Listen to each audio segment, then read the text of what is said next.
What, you want to be on camera too? Modeling is often seen as a really glamorous career, with photo shoots, runway shows, after parties. But what people don't see is how much harder it can really be when you have a chronic illness like myself. I wanted to make this video. Yes, can I help you? I wanted to make this video to share 5 ways that my health impacts my modeling career in ways that you might not expect. Hi, my name is Danielle and I am a part-time model, and I also live with 2 chronic illnesses. If you're also chasing a dream of yours while living with a chronic illness, I hope that this video will make you feel less alone, and if you're someone who's just curious about what it's like, well, welcome, and let's get into it. See, modeling sounds like it would be easy, and I mean, it's not like a 9-to-5 kind of job, but there's also a lot of details in modeling that a lot of people wouldn't consider until they actually do it, like holding a pose. Sometimes you have to hold a certain pose for a good amount of time, not to mention when I go to workshops. You would think it's just about practicing poses and looking pretty. It's a lot more than that. It's not just about posing and practicing your walk. There's a lot that goes into it. A lot of times I end up feeling like I just did a whole workout after a workshop, which it's not too far off to say that, actually, because a lot of posing does involve, holding your body a certain way for a good amount of time, and that involves a lot of practice. Not to mention, when you're a model, you have to be like on the entire time, and it becomes a lot harder when you're constantly fatigued. I mean, I have both narcolepsy and epilepsy, so that's like double whammy right there, right? 2 neurological disorders, and not to mention my medication leaves me feeling fatigued as a side effect. Not only that, but I'm not taking narcolepsy medication currently because it hasn't been as bad, or maybe I just got used to feeling exhausted 24/7. I really can't tell, because both illnesses will contribute to that fatigue. After a shoot or a show, there's a lot of after parties and that sort of thing. And don't get me wrong, I really wish I could join in on all of that. I would love nothing more than to socialize with fellow models and make new friends with them, right? I just feel so bad when somebody invites me to like go with them to an after party and I have to turn them down because I don't want them to think that I don't want to hang out with them. I don't want them to get the wrong idea, because a lot of people already, as it is, have thought that I was being rude to them just because I have a resting face. But I'm just very awkward and shy, and I feel bad because it feels like I don't want them to think that I don't want to be friends with them or anything like that, or that I'm being stuck up. It's just that I don't have the same energy that I used to have. Before I started modeling and before I was chronically ill, I used to go to conventions. I used to cosplay so much, and I was always going to events, always hanging out with friends, right? And I just don't have the same energy that I did back then, and it feels really bad because I really do want to hang out with other models and make new friends and network, especially after shows. I mean, that looks really fun. It looks really fun to go to after parties. Hello, can I help you? So you get the point. Most of the time, as much as I'd love to hang out and go to an after party and just, have a good time with everybody. Ow, hey, what are you doing? Most of the time, my body is just, hello, can I help you? A lot of the times, my body's just done by then, by the end of the shoot or show, whatever I'm doing, and I'm just ready to rest by then. And a lot of times I want to push through, but I know better than that because I will crash pretty hard by the time I get home. I just really don't like that it makes me appear as antisocial or like I just, I'm pushing people away. At the end of the day, I just know that listening to my body is my number one priority. Another huge issue for me, hello, I didn't introduce her yet, but that right there is Pumpkin. Another huge issue is transportation. Since I can't drive due to, the obvious conditions, I have to rely on others to get to photo shoots or any other event. And yeah, Uber is an option, but it's not that simple for me. I was in an Uber accident last year, and it's been hard for me ever since to not be anxious in an Uber again because I'm always afraid of getting into another accident. I'm still anxious to this day about using Uber or being in a car in general because I had just been in another accident in Dallas 2 months before the Uber accident. No, 4 months before the Uber accident, I'm sorry. And both both accidents were pretty bad. The Uber one, we ended up actually flying into a pole. And thankfully nobody was injured. Well, my boyfriend kind of was, but he just got like a minor scrape on his chin because he was holding a box. But other than that minor scrape, nobody was majorly injured. Nobody was like dying or anything. It's just the car we were in was totaled, and the only compensation we got out of that was our next ride was free. So, love that. I've had PTSD ever since, and a fear of vehicles. It took me a couple of rides to get used to Amtrak, and I've gotten used to the bus, but I'm still to this day trying to be comfortable with being in a car again. It's not just about safety, but it's also kind of about control. And both accidents were out of my control, so yeah. So that really adds to my PTSD.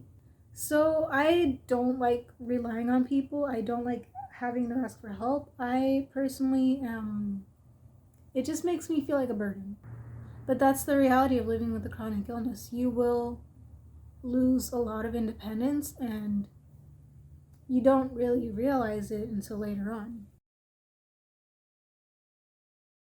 This one's really frustrating, but I'm constantly having to manage symptoms whether people know it or not. There's this expectation that everything we do is supposed to be effortless, but the reality is it's not exactly like that. It's supposed to look effortless, but it doesn't mean that it is effortless.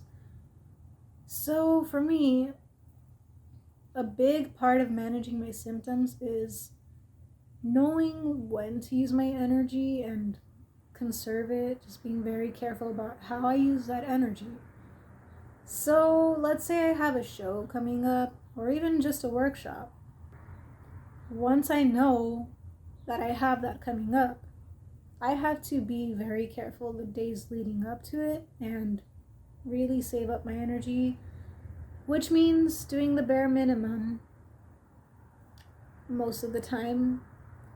And what that means is I'll end up having to do the bare minimum the days leading up to the whatever event that it is. Pumpkin just staring at me. So for me, that might mean fighting off fatigue, taking more naps than usual, especially when I have to travel outside of the city for a show. I end up starting everything way ahead of time. I'll start packing like a week ahead of time, and I just break that up into tasks, like tiny little bite-sized tasks, because if I don't, I will end up using all of that energy the day before and I'll be very exhausted the morning of. I enjoy what I do, but it's not easy when you have this kind of life, right? I think the worst part is that I can't predict when that fatigue's gonna hit me the hardest. I don't know when it's gonna hit. I don't know what days, and I can't control it. I can't plan for that fatigue to hit me on a more convenient time. I wish I could. I really wish I could. But I can't. So I just have to always keep that in mind. Some days I think I feel fine. And then later my body will start feeling heavy and sluggish, but I can't make the camera wait for me to feel better, right? That is why you need to practice self care. And when I say self care, I don't mean just like a spa day, a bubble bath, putting on a nice face mask. Like, sure, that is a form of self care, but it's also about knowing your body's boundaries, knowing how to set them, and just generally putting your needs first.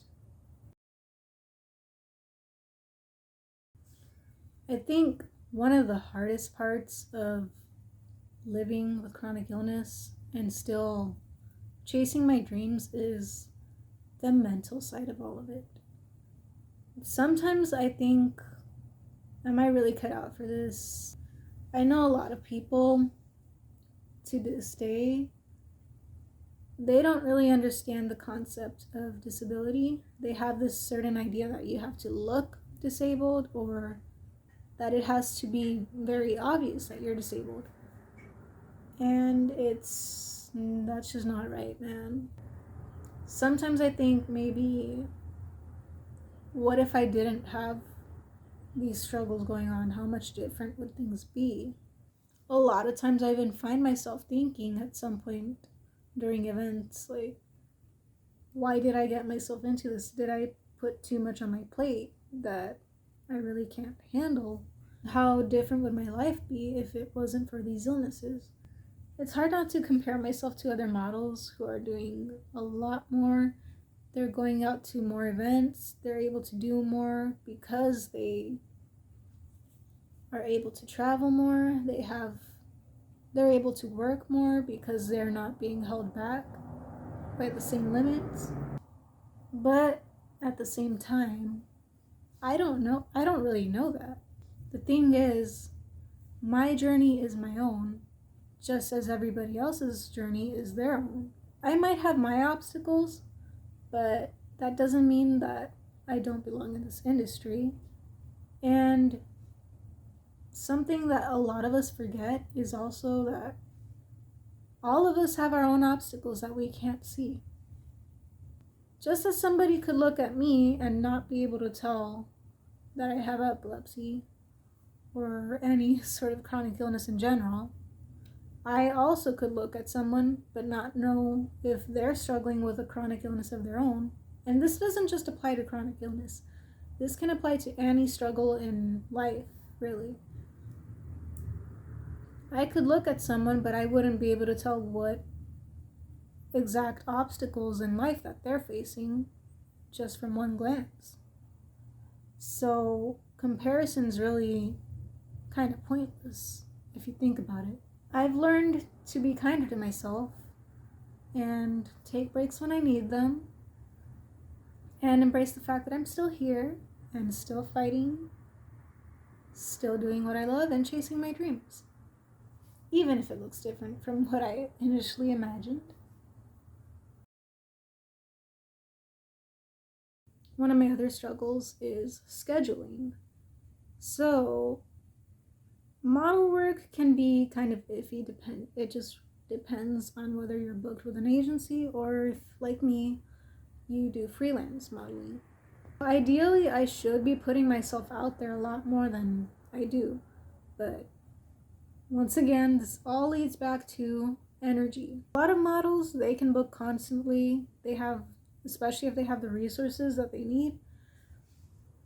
Right now, I've been working on that, trying to get an actual part-time job at least, so that I can have a steadier source of income, at least while I work on getting the testing that I need to do, because since I don't have insurance right now, I haven't gotten a lot of the tests that I need to do, like my MRI or the EMU stay that I'm gonna have to eventually do. If you learn about spoon theory or know about it, you'll know what I'm talking about. But again, this all goes back to how much energy, how I'm feeling. So I can't book a lot of shoots or events because I don't know how I'm gonna be feeling. Like I said earlier, I have to just take it one step at a time. It does hold me back significantly, but right now I'm just working with my body the best that I can. It is frustrating because I want to do a lot more than what I can. I want to be more consistent with my work, and instead of just waiting for like whatever opportunities do come my way currently, but I'm just currently not where I should be to be at that point that I want to be at. I'm working on it. But anyways, if you've made it this far, thank you so much for watching. It really means a lot to me that you actually sat through this entire video and listened to me talk about the reality of what modeling with a chronic illness is like. I know it's not the happiest topic, but I do want people to know that modeling isn't always this perfect image that you see in the media, you know? I want people to see the reality of it, the full reality, not just the glamorous parts. But of course I'm excited to share the glamorous parts too, because let's face it, we all love the fun the most, right? That's why we're in this industry after all. But anyways, thank you for watching. As I said, I will be trying to upload once a week. I will see if I can gather some old footage from past shows and events and talk about those while I work on getting more model work. And oh my gosh, I keep forgetting to reply to people. I'm so sorry. And that's about everything. If there are any other aspects you want to know about what it's like to be a beginner model and new to the industry, please let me know in the comments, and I will see you next time. Goodbye.